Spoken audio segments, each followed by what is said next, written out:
इस चैनल आपका स्वागत करता है। जैसा कि हम इंडिया ईयर बुक की सीरीज चला रहे हैं, आज हम एक बहुत ही इंपॉर्टेंट चैप्टर डिस्कस करेंगे जो कि लॉ एंड जस्टिस पे है। ये इंडिया ईयर बुक की समरी है जो हमने बना रखी है 140 पन्नों में। और जैसा मैंने आपसे प्रॉमिस किया था कि मैं ये सारी summary free of cost YouTube पे पढ़ाऊँगा, सो मैं अपना कमिटमेंट आपके साथ पूरा कर रहा हूँ। एक कमिटमेंट तो आपका भी बनता है कि इंडिया ईयर बुक के इन वीडियोज़ को देख के आप ये ज़रूर इंश्योर कर लें कि कोई भी इसमें से फैक्ट्स अगर इससे रिलेटेड आ गया तो आप उन फैक्ट्स में गलतियाँ नहीं करेंगे। अगर आप गलतियाँ नहीं करेंगे, देयर आर मैक्सिमम चांसेस, जैसे कि लास्ट ईयर लगभग 32 नंबर के सवाल आए थे जो इंडिया ईयर बुक से डायरेक्ट डुएबल थे। इस साल भी you will be getting an edge. And क्यों बनाते हैं इंडिया ईयर बुक से सवाल? तो सीधी सी बात है, जब भी कोई यूपीएससी के प्रोफेसर को, जो यूपीएससी के लिए आपका क्वेश्चन पेपर सेट करता है, उसे सवाल बनाना होगा, तो वो एक ऐसे ही रिसोर्स के पास यूज जाना चाहेगा, उसे यूज करना चाहेगा जो अथॉरिटेटिव हो, जो गवर्नमेंट के द्वारा रिलीज किया गया हो, ना कि किसी कोचिंग वाले बच्चे ने बना रखा हो। And that is why they release India year book. इसका सारा कंटेंट उस ईयर बुक से निकाला गया है। टाइम कम है, 850 पन्ने कौन पढ़ पाएगा? एंड इसी चीज़ के लिए 140 पन्ने में हम इसे कवर करेंगे। तो ये इंडिया ईयर बुक है। एंड अगर आप ये चाहते हैं तो आप यहाँ पे आप इसकी पीडीएफ ले सकते हैं। आज का जो चैप्टर है, हमने देखिए चैप्टर 1, 2, 3, 4 ऑलरेडी पढ़ दिया है। आज हमने लॉ एंड जस्टिस करेंगे। अगली क्लास में हम इंडिया एंड द वर्ल्ड करेंगे, क्योंकि ये एक बहुत इंपॉर्टेंट सेक्शन है। India is growing globally. We do have ever expanding foreign policy, जहाँ से चीज़ें लाइक इंडिया का जो ग्लोबल स्ट्रेचर है वो बहुत ज़्यादा बढ़ रहा है। So at that, due to that, इस चैप्टर से रिलेटेड नंबर ऑफ पेजेस जो हैं वो इंडिया ईयर बुक में बहुत ज़्यादा है, और इसलिए इसमें भी आप ज़्यादा हैं। आप देखेंगे ये लगभग 9-10 पन्ने, लाइक 11 पन्ने हैं टोटल। और 11 पन्ने सोच के देखिए क्यों हैं? क्योंकि बहुत सारी चीज़ें हैं, बहुत सारी रिलेटेड इन्फॉर्मेशन है। तो इस वीडियो को गलती से भी आप मत भूलना, जो कि अगला वीडियो है। बट फिलहाल आज का जो चैप्टर है ये भी बहुत इंपॉर्टेंट है, क्योंकि जब बात हो न्याय की, तो न्याय तो भाई सभी के पास होना चाहिए। और उस न्याय से रिलेटेड क्या क्या चीज़ें हैं वो आज हम पढ़ेंगे। न्याय से रिलेटेड 2 चीज़ों के बारे में हम ज़रूर पढ़ेंगे, लाइक गवर्नमेंट अपने एंड से किन चीज़ों, न्याय से रिलेटेड किन चीज़ों पे काम कर रही है। अपार्ट फ्रॉम दैट जुडिशियरी क्या काम कर रही है। अपार्ट फ्रॉम दैट पब्लिक को ये लॉ इम्पार्ट कराने के लिए या फिर ऑर्डर एंड पीस सोसाइटी में लाने के लिए। Apart from that what are the enforcement agencies, क्योंकि हमने कानून बना दिया, लेकिन उस कानून को इन्फोर्स करने के लिए भी तो कुछ एजेंसीज होनी चाहिए। उन सारी एजेंसीज के बारे में बात करेंगे। उसके अलावा उन एजेंसीज के बारे में भी बात करेंगे जो देश का हमारा बॉर्डर है वो सुरक्षित करता है। तो ये सारी चीज़ें होंगी। तो let's discuss and let's start the chapter of the day, that is law and the justice. अब यहाँ पे एक चीज़ जो सबसे पहले इसमें लक्ष्मी जो आपकी इंडिया ईयर बुक है उसमें सीधा लिखा हुआ था, ministry of law and justice is the oldest limb. It is the oldest limb of the government of India.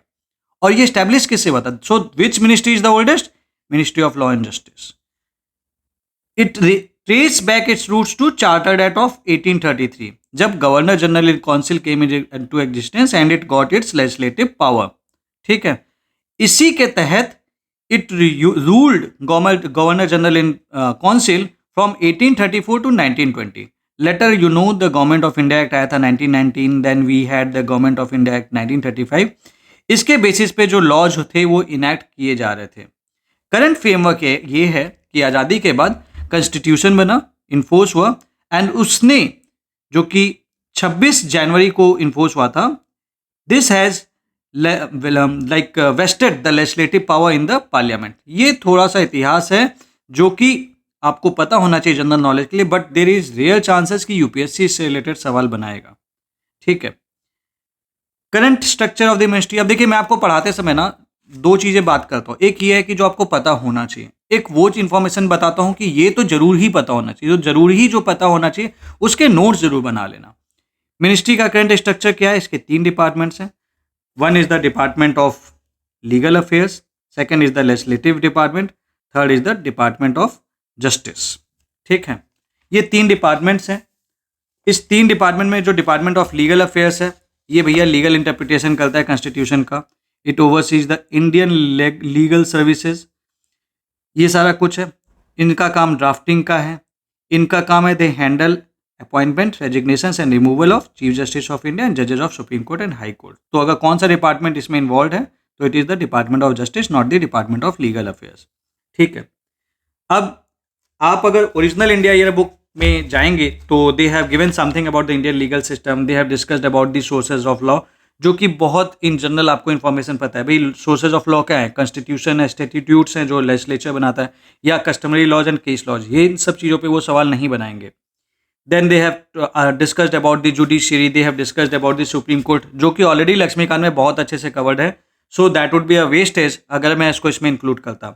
Then comes the use of ICT, ये लक्ष्मीकांत में कवर्ड नहीं है and that is why I have included it.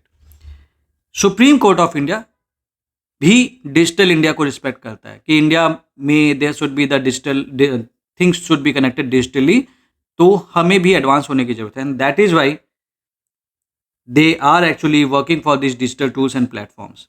उसमें से एक है सुवस। पूछ सकता है कि what is SUVAS? Supreme Court विधिक अनुवाद सॉफ्टवेयर। इसका पर्पज क्या है? This purpose is simple, to provide the online access to judgement.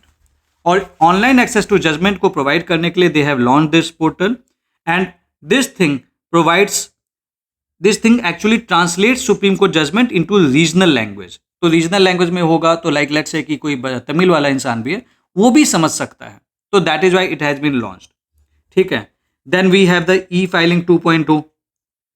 अब ई फाइलिंग 2.0 क्या है? इससे क्या होता है कि जो एडवोकेट्स हैं they can file the cases electronically. So advance digital filing system for electronic case submission. तो एडवोकेट लोग जाएंगे ई फाइलिंग 2.0 के थ्रू इलेक्ट्रॉनिकली भी केस फाइल कर सकते हैं। Then you have the advocate appearance portal. क्या है ये? तो भैया जो लॉयर्स हैं वो अपनी presence digitally they can like get it recorded कि भैया हम हैं। एडवोकेट अपीयरेंस पोर्टल नाम से ही पता चला है। ये इंपॉर्टेंट है। सुस्वागतम। सुस्वागतम क्या है? स्वागत कर रहे हैं। स्वागत किसका करेंगे? विजिटर्स का करेंगे सुप्रीम कोर्ट में। So it use to generate and give the e passes. E passes देंगे जो सुप्रीम कोर्ट में विजिट करेंगे। तो दिस इज सुस्वागतम। तो कई बार क्या होता है ना, वर्ड से ही आप उसका मीनिंग निकाल सकते हो। तो सुस्वागतम अब पता होगा, आप कर लोगे। Then this ESCR। ठीक है, what is ESCR? E for electronic, SCR means Supreme Court reports. तो सुप्रीम कोर्ट की जो रिपोर्ट्स हैं, ठीक है, तो that is the digital archive of supreme Court judgment since 1950 with free access and hand notes. तो ESCR is something like this कि Supreme Court की जो भी रिपोर्ट्स हैं, केसेज वगैरह हैं, उससे रिलेटेड जो भी चीज़ें हैं, this is the digital archive. आप सुप्रीम कोर्ट का सारा केस वेस यहाँ से स्टडी कर सकते हो। Then what is this DGSCR? DGSCR इस ESCR का एक्चुअली एडवांस्ड वर्जन है। तो जो भी चीज़ें खाली हम वेबसाइट पे डिपेंडेंट नहीं है, हम मोबाइल में हमारा ऐप आ जाएगा, there is the technology integration, ताकि हर तरीके से लोग उसका एक्सेस कर सकें।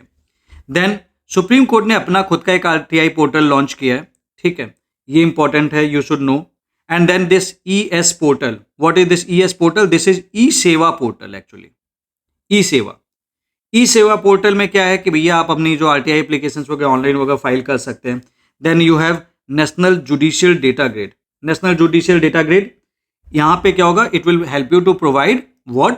Real time online database of pending and dispose court cases in the Indian courts. तो भैया जब हम एक डिजिटल जुडिशियल ग्रिड बना रहे हैं, जैसे इलेक्ट्रिसिटी ग्रिड होता है तो सारी जगह से कनेक्शन होता है, यहाँ पे जुडिशियल डेटा ग्रिड होगा। तो जितने केसेस पेंडिंग हैं, जितने रनिंग है, ये सारी चीज़ें होंगी। और जब डिजिटली एक जज के सिर पे ये होगा कि भैया इसको रिजॉल्व करना है, डेट इसकी खत्म नहीं हो रही, तो वो कोशिश करेंगे, मतलब एटलीस्ट एक एक्सपेक्टेशन है कि they will try to pass on a judgement. Otherwise you know, supreme court हो चाहे कोई भी कोर्ट हो, इंडिया में if you want a judgement, सीधी सी बात है, आपको कितना टाइम लग जाता है इसका कोई ओर छोड़ नहीं है। वो अलग बात है कि कोई बच्चा लाइक मर्सिडीज से जाता है और किसी गरीब आदमी को उड़ा देता है, उसको रातों रात बेल भी मिल जाती है, कोर्ट भी खुल जाते हैं, लेकिन एक गरीब आदमी 6-6 महीने वो करता है, उसका केस फाइल ठीक से नहीं होता। तो that is an irony and that should not be there, but these things are happening. चलो एनीवेज उस चीज़ पे नहीं पढ़ते हैं, नहीं तो फिर ये सेशन UPSC ओरिएंटेड होने की जगह थोड़ा सा इमोशनल हो जाएगा, तो उस पर अभी नहीं होना है। ठीक है, देन कुछ इनोवेशंस की बात कर लें। Hybrid hearing system supreme court is accepting. यहाँ पे क्या होगा? आप फिजिकली भी प्रेजेंट हो सकते हैं या फिर एक वर्चुअली भी आप प्रेजेंट हो सकते हैं. So you parties can actually attend the proceedings either physically or virtually. What is ICMIS? It is integrated case management system. इसमें क्या होगा, जो भी केस रिकॉर्ड्स हैं उन सारी चीज़ों को डिजिटलाइज किया जाएगा. रियल टाइम ट्रैकिंग कर सकते हैं. जुडिशियल फ्लो वगैरह वाली चीज़ों के बारे में आप कर सकते हैं चीज़ों को. Then you have this e office, e governance. अच्छा, जब भी ये ई आ जाए ना, दिस इज इलेक्ट्रॉनिक, तो इलेक्ट्रॉनिक ऑफिस क्या होगा, इलेक्ट्रॉनिक सेवा केंद्र क्या होगा. सीधी सी बात है, चीज़ें इलेक्ट्रॉनिक कर रहा होगा तो ऑब्वियस सी बात है there will be some kind of assistance to the public और देमसेल्व्स. तो यही सारी चीज़ होंगी. तो ये जनरल चीज़ हैं. Virtual justice clock, it displays judicial performance in real time की भैया जुडिशियरी आपकी परफॉर्म कैसे कर रही है. How it is functioning God knows, but as per the record ये ऐसा कर रही है. ठीक है. अच्छा, यहाँ पे मैं बता दूँ, हमारे देश में 28 स्टेट्स हैं, 8 यूनियन टेरिटरीज है, आप जानते हैं. लेकिन कोर्ट्स हैं हमारे 25. इसमें से 3 का जुरिस्डिक्शन, जाहिर सी बात है, इसका मतलब 3 मतलब एक से ज़्यादा स्टेट्स के ऊपर है. ठीक है, ये चीज़ हो गया. तो कभी भी आप भूल जाओ ना, तो अगर ये भी याद है तो आपसे पूछ ले कि कितने स्टेट्स हैं, कितने कोर्ट्स हैं जिनका एक से ज़्यादा स्टेट के ऊपर जुरिस्डिक्शन है, तो आप 3 कर देना. 28 - 25 3. याद रखने का तरीका बता रहा हूँ. That is not a very good logic, but ठीक है, यहाँ से लॉजिक फिट बैठा है तो फिट बैठा देते हैं. ठीक है. तो this is something. Then among the union territories, Delhi has its own high court. Union territories में दिल्ली का अपना हाई कोर्ट है, जबकि जम्मू कश्मीर और लद्दाख का कॉमन हाई कोर्ट है with the principal seat at Jammu in winter, Srinagar in summer. अच्छा, आप मेरे को इस क्वेश्चन का जवाब दे देना कि ऐसा क्यों है, वाई दिस इज, कि भाई हम विंटर में जम्मू में बैठेंगे, श्रीनगर में समर में बैठेंगे. और एक और सवाल का जवाब देना, does Puducherry have a high court? क्या पुडुचेरी का एक अपना हाई कोर्ट है? इफ यस, क्योंकि देखो सीधी सी बात है, जब प्रेसिडेंट का इलेक्शन होता है तो आपको पता है दिल्ली भी वोट करता है, पुदुचेरी भी वोट करता है, दूसरे यूटीज तो नहीं करते. लेकिन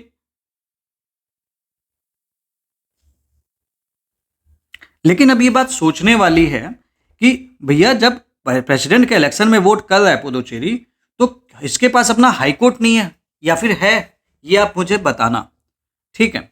सो दिस इज समथिंग. अच्छा, एक बात आप मेरे को ये भी बताना कि पुदुचेरी और दिल्ली ही क्यों वोट करता है, बाकी यूटीज क्यों नहीं कर पाती in the election of the president. इसके रीजंस बताना. दैट इज़ अ वेरी, मतलब बड़ा प्यारा रीजन है इसका, और ये एक्सपेक्टेड है, आपको पता होना चाहिए. थोड़ा सा ग्राम न्यायालय के बारे में देख लेते हैं. ग्राम न्यायालय इस establish door step justice at the panchayat level. Her panchayat level पे जाके भैया एक हमें ग्राम न्यायालय होना चाहिए. इसके बारे में बहुत अच्छे से डिटेल में दिया हुआ है लक्ष्मीकांत में. अगर आपने नहीं पढ़ रखा है, read that, this can be asked any time. ठीक है. यहाँ पे judicial magistrate of first class, he actually he heads it, and he can look for both civil and criminal jurisdiction. He have both the civil and criminal jurisdiction. ये इतना important नहीं है. Important ये है कि आपको बेसिकली उसके बारे में पता होना चाहिए, और आपको लक्ष्मीकांत में ये अगर दिया हुआ है तो ढंग से आना चाहिए. कॉमर्शियल कोर्ट्स, इसके बारे में भी थोड़ा लक्ष्मीकांत में दिया हुआ है. लेकिन ये पेक्यूनरी जुरिस्डिक्शन, इसमें कुछ चेंजेस हैं. पहले 1 करोड़ के ऊपर का केस देखते थे, अभी 3 लाख का भी केस देखेंगे. उसके पीछे रीजन क्या है? इसके पीछे रीजन बस इतना सा है कि ज़्यादा केसेस देख के ज़्यादा रिजोल्यूशन दें. ठीक है.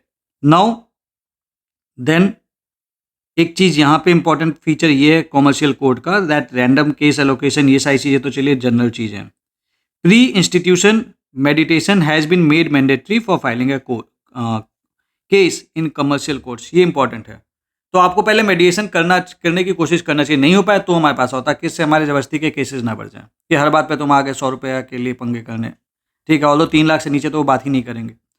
और मैक्सिमम 3 एडजर्नमेंट रूल इन्फोर्स्ड किया गया है 50% केसेस के लिए. ठीक है. कहाँ कहाँ पे हैं ये हैं दिल्ली, मुंबई, कोलकाता एंड बेंगलुरु. तो ये 4 जगह है. ठीक है. तो ये जो 3 एडजर्नमेंट रूल है, सारे कोर्ट्स में अभी अप्लाइड नहीं है. It is being actively enforced in more than 50% of the cases where in dedicated commercial court of where Delhi, Mumbai, Kolkata and Bangalore, not Chennai. ठीक है. Then you have this e mission mode project.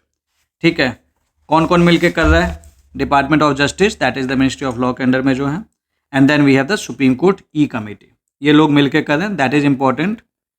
अब कभी क्वेश्चन आ जाओ, e courts mission mode project is being overrun only by the supreme court, no, it is jointly being implemented. ठीक है, इसके अलावा ये जनरल चीज़ें हैं, रीडिंग कर लेंगे आराम से समझ में आ जाएगा, इसमें बहुत ज़्यादा कुछ है नहीं। ठीक है, एन स्टेप देख लेते हैं। What is an step? इसका फुल फॉर्म क्या है? National service and tracking of electronic process. लिख देता हूं मैं, national serving national service and tracking of electronic processes. तो बेसिकली ये क्या करता है, जो किसी को जो सम्मन वगैरह इश्यू करना है, सर्व करना है, ठीक है, ये उसका ट्रैक करता है, उसके इशुएंस में हेल्प करता है। That is why that is it is the digital code, that is the virtual code, basically that is the virtual service, that is the e code actually. तो ये चीज़ है। तो एन स्टेप किससे related है? देखो क्या होता है ना, कभी भी वो सवाल बनाते हैं तो ऐसा नहीं कि बहुत एक्सेस इन डेप्थ में पूछे, वो बस सीधे पूछेगा भैया व्हाट इज दिस, लाइक ये सुयस क्या है, ये वो पूछ देगा, ये ई फाइलिंग क्या है, ये पूछ देगा ई स्वागतम किससे रिलेटेड है, ये पूछ देगा कि भाई एन स्टेप क्या है, बस इतना पूछेगा, इससे ज़्यादा पूछेगा नहीं। तो इसलिए हमेशा ध्यान रखें कि एटलीस्ट आपको पता होना चाहिए, मुझसे पूछेगा तो ये किस चीज़ से रिलेटेड है। ठीक है, अच्छा चलो फिर आप यहाँ पे एक क्वेश्चन है मेरा, चलो क्वेश्चन नहीं बल्कि मैं बता देता हूँ, otherwise you will be getting the confusing answers. There is this famous case, Ashwini Kumar Upadhyay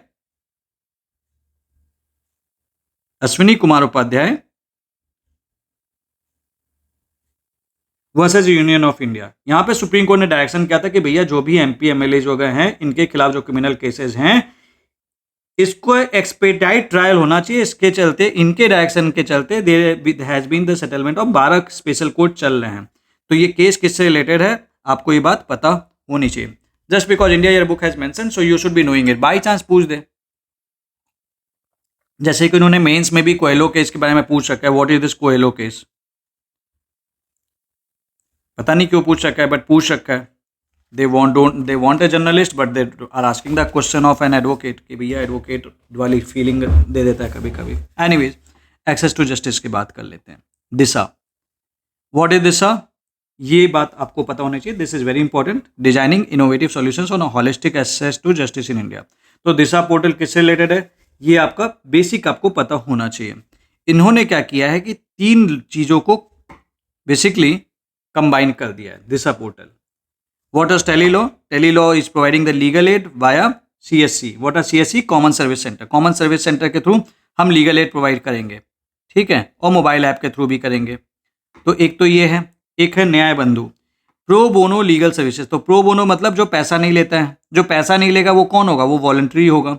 तो वॉलंटरी एडवोकेट को उन लोगों तक कनेक्ट करना जो उनके पास पैसा नहीं है कि वो दे सके कोर्ट के लिए। So that is the free legal aid to the people.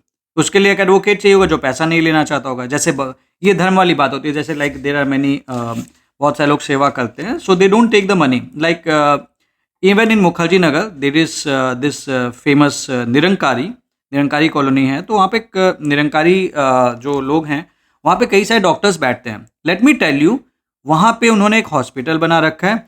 उस हॉस्पिटल में जो डॉक्टर्स हैं, अभी तो फीस बढ़ गई है, पहले 10 रुपए थे, अभी 20 रुपए डॉक्टर्स वहाँ पे फीस लेते हैं। सो this is a pro bono. Obvious ये बात है, वो मिनिमम रनिंग हॉस्पिटल रनिंग के लिए होता है, वो डॉक्टर 20 रुपए में क्या ही वो लोग ले रहे होंगे। But these doctors you will find कि आपको कई बार ना वो बहुत बड़े बड़े अच्छे अच्छे हॉस्पिटल्स में भी दिखते हैं। तो वो वहाँ पे क्या करे, they are pro bono, basically giving their services.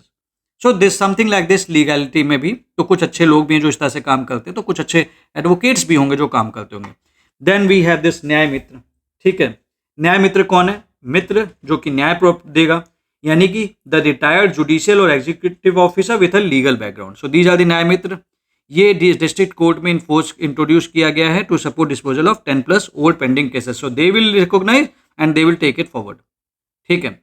हमारा संविधान हमारा सम्मान कैंपेन लॉन्च किया गया है, किसके द्वारा लॉन्च किया गया है? Not by supreme court but rather than the department of justice. ये क्या करेंगे, हम 75 ईयर्स ऑफ इंडिया रिपब्लिक को हम लाइक सेलिब्रेट कर रहे हैं, and we are trying to spread the awareness about the constitution. इसका मेन चीज ये है।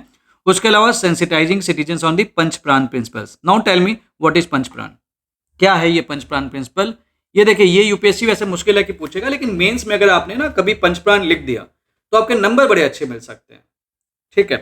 Anyways, department of legal affairs, because विकसित भारत बनाना है हमें 2047 तक. So for that reason only, in line with this, department of legal affairs is engage in the formulation of new national litigation policy. So ये चीज़ है, ये बाकी जनरल चीज़ें हैं, इसको आप इग्नोर कर सकते हैं. अब आते हैं हमारे जो लॉ की, तो हम बात कर रहे हैं. Then what about the enforcement. Enforcement ये करेंगे द इन्फोर्समेंट एजेंसीज. पहली चीज़ आती है पुलिस. पुलिस की बात करते हैं because police is the immediate person, immediate body जिसके साथ आपका डेली इनकाउंटर होता है. तो प्राइमरी रोल क्या है? They are maintaining the public order, like public order, peace, harmony in the society, prevent and detect crimes. किस स्टेट, लाइक किस सब स्टेट लिस्ट में आते हैं? They come in the state list. 7th schedule में आते हैं police and public order. Not on the union list में, not on the concurrent list, but the state list. और इनफैक्ट इसीलिए दिल्ली में the Delhi government wants that कि state list, like जो law and order हो उनके अंडर में हो. But that's not the part of, like that is under the control of the centre. Hierarchy कैसे है? हर एक स्टेट में उनका एक डीजीपी होता है या फिर एक आईजीपी होता है. ठीक है. स्टेट को हम डिवाइड करते हैं रेंजेस में. लाइक एक स्टेट हो गया, इसको हमने कुछ पार्ट में बांट दिया, दीज आर द रेंजेस. अब हर एक रेंज के अंदर एक डिस्ट्रिक्ट आता है. हर एक डिस्ट्रिक्ट में कुछ पुलिस डिवीजन्स होते हैं. हर एक डिवीजन्स के अंदर कुछ सर्कल होते हैं. Then you have the police station. Generally हम लोग पुलिस स्टेशन तक जाते हैं, यहां तक तो हम पहुंचते ही नहीं है. ठीक है. हर एक रेंज एक डीआईजी के अंडर में होता है. और जितने भी ये सीनियर मोस्ट ऑफिसर्स होते हैं, दे आर जनरली आईपीएस. बड़े बड़े शहरों में like Delhi, Mumbai, Chennai, Kolkata, Bengaluru, Hyderabad, Ahmedabad, Nagpur, Pune, they are under the commissioner of police with magisterial power. So it is the commissionerate system. तो कमिश्नरेट सिस्टम कहाँ पे? यहाँ पे है, एटसेट्रा है. तो बड़ी सिटीज में ये है, अदरवाइज दूसरी जगह पे कमिश्नरेट सिस्टम नहीं है. Senior police post are man by IPS officer. जाहिर सी बात है, अंडरस्टूड वाली बात है. ठीक है. Types of state police, like you have the civil police, you have the armed police, intelligence, crime branch, etcetera होता है. Then comes the Indo Tibetan border police. Chinese aggression जो कि 1962 का हुआ था, उसके बाद इनको बनाया गया था. इनिशियल रोल उतना इंपॉर्टेंट नहीं है. बॉर्डर गार्डिंग फोर्स इतना इंपॉर्टेंट नहीं है. What is important? Indo China border ये गार्ड करते हैं. That is the most important. और इनका working from the Karakoram pass to Jelepla pass है. They are the first responder during the national disaster in Himalayas. ये इंपॉर्टेंट है, याद रख लेना.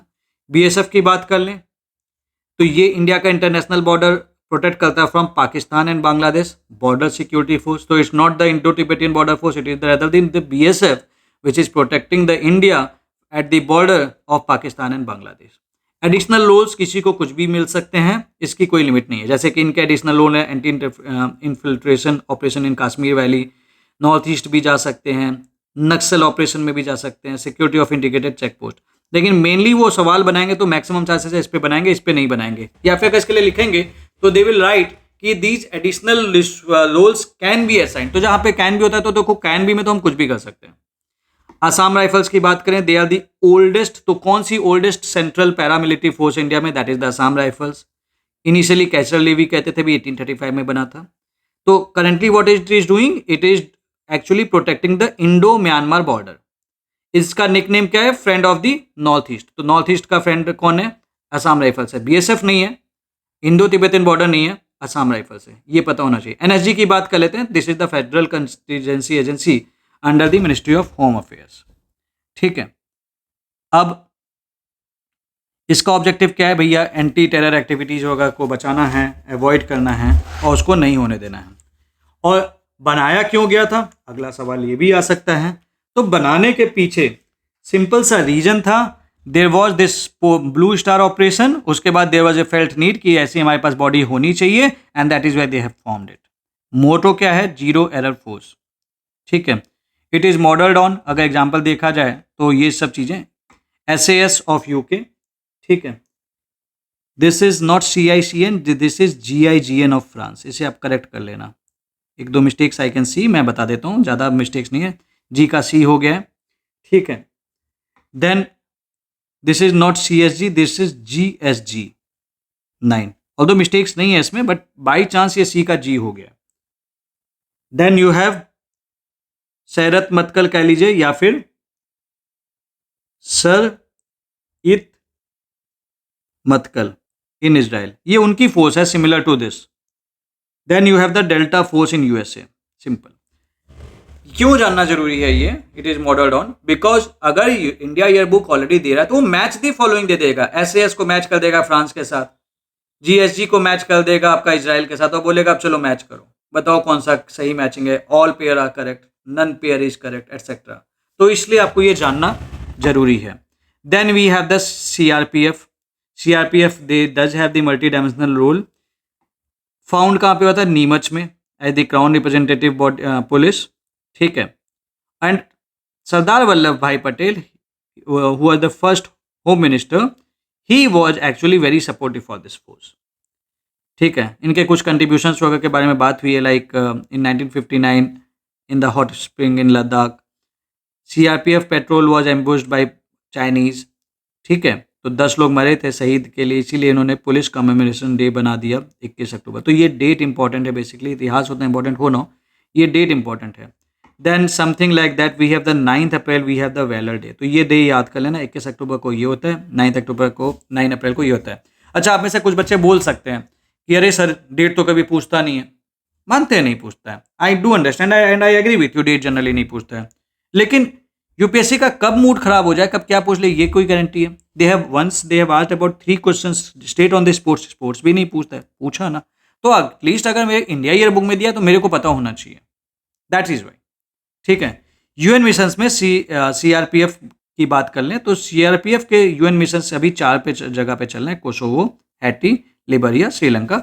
ये आपको पता होना चाहिए। दे कैन आस्क कि भाई इसमें कहाँ कहाँ पे। This is very important, notable. First all women UN peace keeping unit has been मतलब has been given in this Liberia. And ये कौन सी यूनिट से गई है? The womens are from CRPF. ये इंपॉर्टेंट है। तो कहाँ पे गई हैं? लाइबेरिया गई हैं। कौन से पैरामिलिट्री फोर्स है? Then it is CRPF. Then you have the rapid action force. Rapid action, सीधी सी बात है, रैपिड एक्शन लेना है। रैपिड एक्शन कब लोगे? जब तुम्हारे रेयर्स होंगे या फिर रेयर लाइक सिचुएशन होंगी या कुछ एक्स्ट्रा एक्सीडेंसी सिचुएशन होंगी। कौन हेड करता है? Head officer of the rank of inspector general. ठीक है। तो something like this you should be knowing. ठीक है। Then you have this cobra force. ये सांप वाला कोबरा नहीं, this is the commando battalion of resolute action.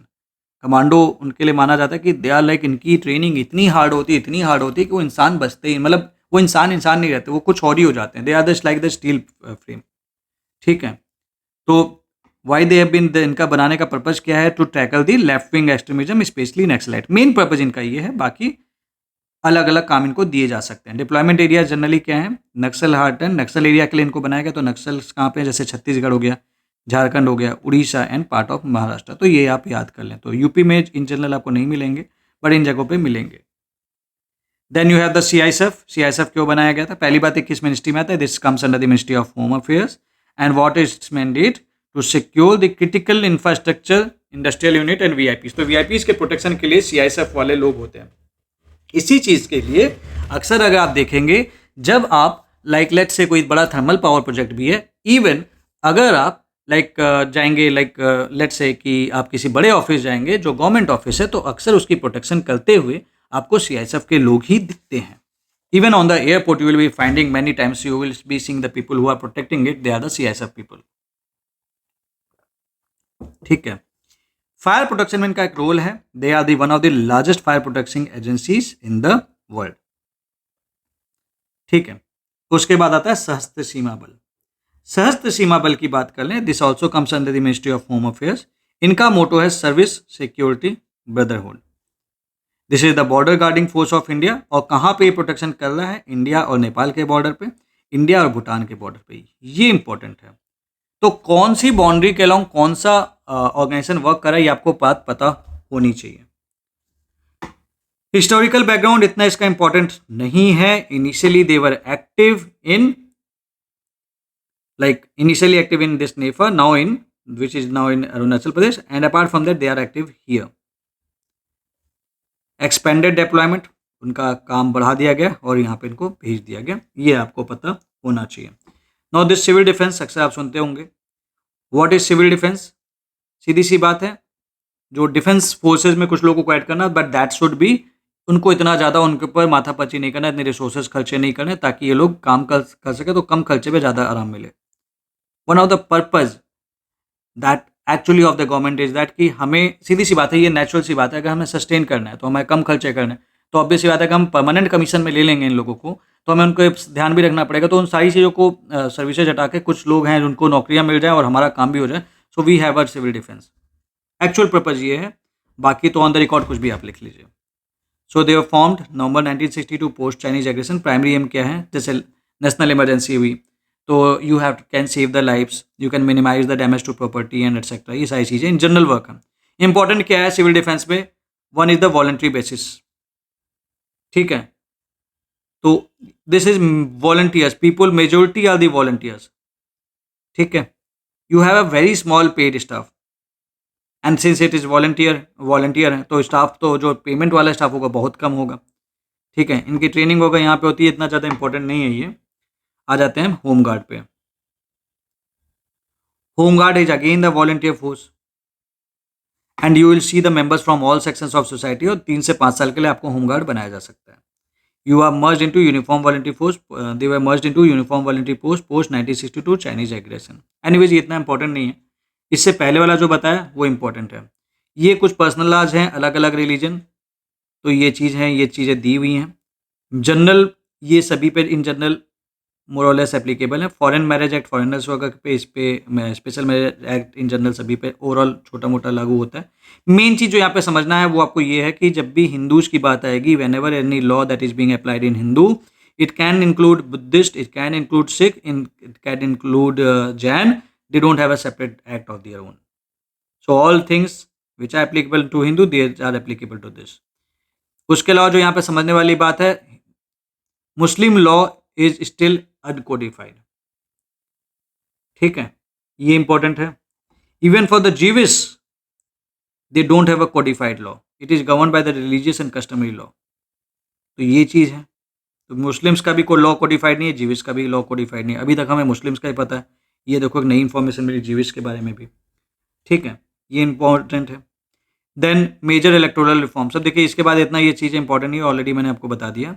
Major electoral reforms, इसमें पोल एक्सपेंडिचर लिमिट बढ़ाई गई है, 95 लाख पार्लियामेंट की कर दी गई है, 40 लाख आपकी असेंबली की कर दी गई है, और छोटे स्टेट्स के लिए 75 लाख और 28 लाख है। ये ठीक है, ये आप याद रख सकते हैं। एंड अब इलेक्शन लॉज में कुछ अमेंडमेंट हुए तो 2021 में, ये इंपॉर्टेंट है कि पहले क्या होता था कि देवर ओनली वन क्वालिफाइंग डेट, कि भैया 1 जनवरी तक अगर आप लाइक यू आर 18 तो हम आपको वोटिंग के लिए कंसिडर करेंगे, नहीं हुए तो अब 1 साल वेट करो। नहीं, अब हम 4 बार देखेंगे, 1 जनवरी को भी देखेंगे, अप्रैल 1 को भी देखेंगे, जुलाई 1 को भी देखेंगे, अक्टूबर 1 को भी देखेंगे। तो जब तुम 18 साल के हो जाओगे, 3 महीने के अंदर, 2-3 महीने वाला जैसे ही वो क्रॉस होगा, जो तुम्हारा बेसिकली उस डेट के बाद अगर तुम 18 के हो, तुम आ जाना, हम तुम्हें वोटर लिस्ट दे देंगे, वोटर लिस्ट में डाल देंगे। इसीलिए all round the year you can go on and make your voter ID, ठीक है। ये बहुत ही अच्छा एक इनिशिएटिव है for the inclusive voting actually, ठीक है। Then conduct of election rules, now group B and A officer not gazetted officers can attest postal ballot declaration को नॉन गेजेटेड ऑफिसर्स भी एक्चुअली अटेस्ट कर सकते हैं, so that is a good thing, ठीक है।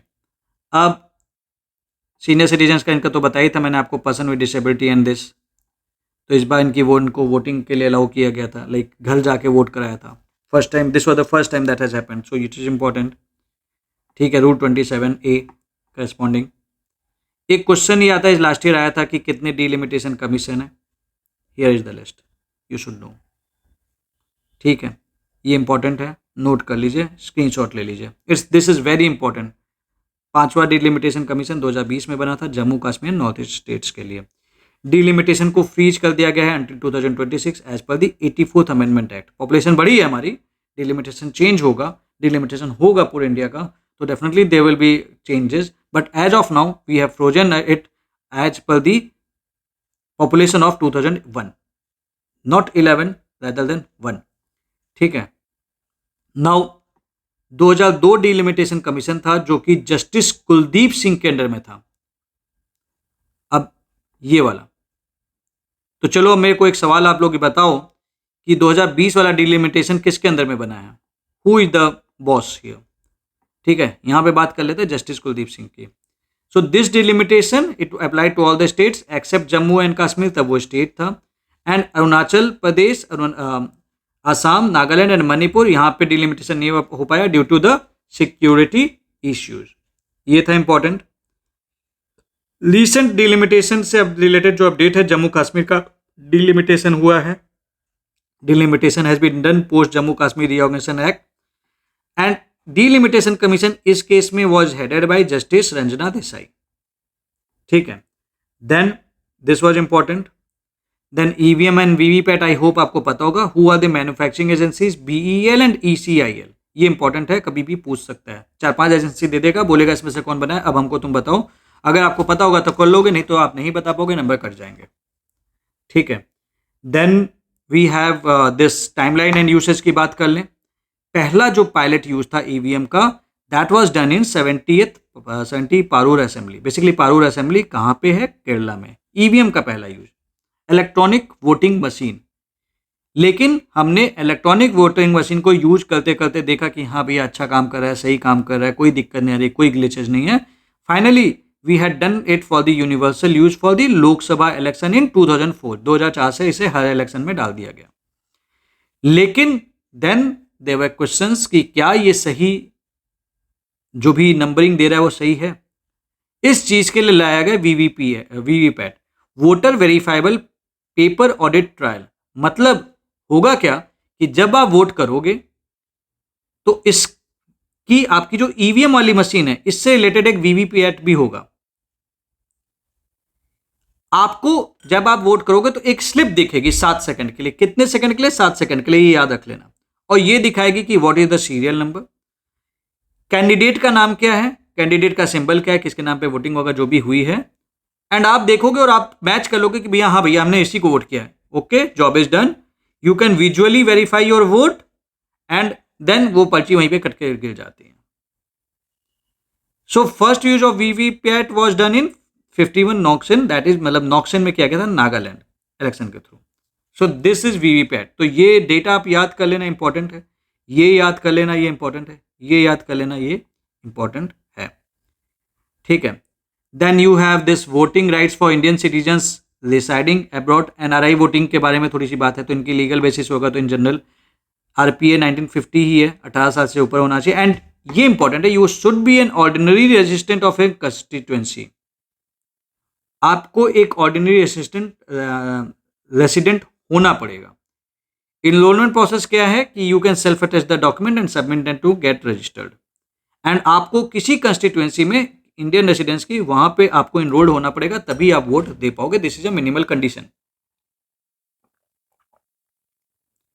ठीक है, as of now there is no proxy voting. सवाल आ सकता है कि भाई प्रॉक्सी वोटिंग इनको अलाउड है कि नहीं है, तो as of now there is no proxy voting. अब देखिए 2 बार दे रखा है विमेंस रिजर्वेशन एक्ट, ऑलरेडी हमने पढ़ रखा है, फिर से रिवाइज कर लेते हैं। इस पर सवाल इस साल भी आ सकता है। This is very important. 33% reservation है विमेंस के लिए, किसमें है? लोकसभा, नॉट राज्यसभा। ये सवाल बन सकता है। State legislative assembly of Delhi, not Puducherry. ये सब चीजें अपने से सोचा कि इस चीज पे बहुत इंपॉर्टेंट है, इस पर कभी भी सवाल बन जाएगा। State legislative assembly, not legislative council. There are sub reservations SC ST के लिए भी, एंग्लो इंडियंस के लिए भी है। Although Anglo Indian has been actually abolished वाला थिंग चल रहा है इनका, that I will discuss. Rotation clause, जो भी आपकी रिजर्व सीट है दैट विल रोटेट हर एक डिलिमिटेशन एक्सरसाइज के बाद। इस जो भी सीट जहां की जैसी रिजर्व है, इट विल रोटेट ताकि सभी जगह की महिलाओं को मौका मिले। That is a very good thing. Very representation, diverse representation. तुरंत नहीं इंप्लीमेंट करेंगे, अगला सेंसस हो जाने दीजिए और डिलिमिटेशन हो जाने दीजिए, तब इंप्लीमेंट करेंगे, तब महिलाओं को एक्चुअली शक्ति मिलेगी। अभी हमने बता दिया कि आप हो तो शक्तिमान, लेकिन कुछ समय के लिए आप गंगाधर आपको रहना पड़ेगा। शक्तिमान बनने का टाइम तब आएगा, वो हम आपको बता देंगे। फिलहाल आप शक्तिमान नहीं हैं, आप गंगाधर हैं। ठीक है, then you have this bag, like आप गंगाधर एंड आई होप कि आप लोग शक्तिमान एंड गंगाधर वाला देखोगे। मैंने तो बचपन में बहुत देखा है। शक्तिमान पावरफुल था, जब नॉर्मल इंसान था वो गंगाधर था, तो अभी women they will become Shaktimaan, but when census के बाद एंड सब्सिक्वेंट डिलिमिटेशन, अदरवाइज अभी तो गंगाधर ही हैं, ठीक है। देन बैकग्राउंड की बात कर लेते हैं, ठीक है।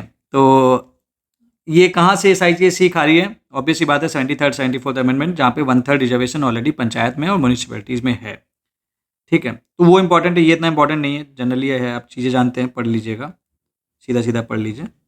Then you have the new criminal law, ये इंपॉर्टेंट है। क्या इंपॉर्टेंट है? आपको पता होना चाहिए कि इंडियन पिनल कोड के अगेंस्ट में क्या आया है। अब बोल देगा मैं the following, this is replaced by this, this is replaced by this, this replaced by this, तो आईपीसी की जगह दे देगा भारतीय नागरिक सुरक्षा संहिता। कुछ बच्चे इस चीज में भी कंफ्यूज हो जाएंगे। सीधा सवाल है, सोचो कितना प्यारा इजी सवाल है, आपको आना चाहिए बट आपको नहीं आता, ये नहीं गलती करना है। ये सवाल आए तो फोड़ देना, लिटरली कर देना, आपको छोड़ना ही नहीं है, ठीक है। इंडियन इंडिपेंडेंस एक्ट, भारतीय संयम Adhiniyam etcetera. Then we have this major provisions, तो इसमें बहुत कुछ ज़्यादा खास नहीं है। You have the reduced sentences for first time offenders के लिए सेंटेंसेस कुछ घटा दिए। ये इंपॉर्टेंट है that there is the mandatory release of under trials after serving, अगर अंडर ट्रायल्स है कोई और 1/3 सेंटेंस उसने ऑलरेडी सर्व कर लिया तो वैस मैक्सिमम सेंटेंस का, तो उसे रिलीज कर दिया जाएगा। मतलब आप मान लो कि कोई चीज़ के लिए आप ट्रायल में हो और उस चीज़ के लिए आपको जेल में रखा जा रहा है, 6 साल का आपको मैक्सिमम सजा हो सकती थी, आप ऑलरेडी 1/3 जेल में रह गए हो, तो 2 साल बाद कम से कम आपको एटलीस्ट रिलीज कर देंगे कि भैया चलो तुम्हारा जब डिसीजन होगा तब डिसाइड करेंगे तुमको अंदर रखना है कि नहीं। और ये ठीक है, दैट इज गुड थिंग। कायदे से तुमको पहले ही कर देना चाहिए था, पता नहीं कब क्यों उस चीज़ को फॉलो नहीं कर रहे थे। और जो उसकी ज़िंदगी का चली गई उसके बारे में भी इनको बात करनी चाहिए थी कि भाई हमसे गलती हुई है, तो government should take the accountability कि हमारी इनएफिशिएंसी के चलते तुम्हारे साथ थोड़ा बहुत जाती हुई है, तो तुम्हें कुछ कंपनसेशन देना चाहिए, बट वो भी नहीं देते हैं। खैर क्या कर सकते हैं। Community service introduced as a punishment, community service introduce की गई एज अ पनिशमेंट। तो भैया तुम कुछ गलती करोगे एंड कुछ सजा देनी है तो हम तुम्हें कम्युनिटी पनिशमेंट भी दे सकते हैं। भगवान करे कि आपसे बाई चांस कोई अगर एक्सीडेंट हो ना हो जाए और फिर उसके बदले में आपसे एक लेटर, एक ऐसे ना लिखवा दें कि भैया तुम एक लेटर लिखो, एक ऐसे लिखो कि कैसे कि किस तरीके से गाड़ी चलानी चाहिए, काइंड ऑफ। खैर एनीवेज इन चीज़ों पे थोड़ा सा आप ध्यान रखिएगा। व्हाट इज 0 FIR, ठीक है। अगर आउटसाइड जुरिस्डिक्शन के हैं तो भी आप किसी भी पुलिस स्टेशन पे FIR फाइल कर सकते हैं, something like that.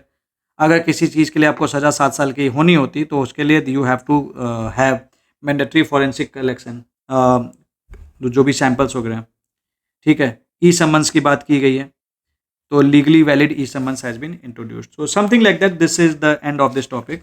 I hope आपको चीज़ें समझ में आई होंगी। मैं ट्राई करता हूँ कि चीज़ें सेशन इंटरेक्टिव रखूँ ताकि आप इस चीज़ों में सीख पाए। देखिए मेरा पर्पज आपको ये नहीं होता कि मैं वर्ड बाय वर्ड वैसे रटाता चला जाऊँ। मेरा पर्पज इतना होता है कि भाई आप हंसते खेलते समझ भी लें और क्वेश्चन आए तो क्वेश्चन जो रिलेटेड है वो से कर भी लें।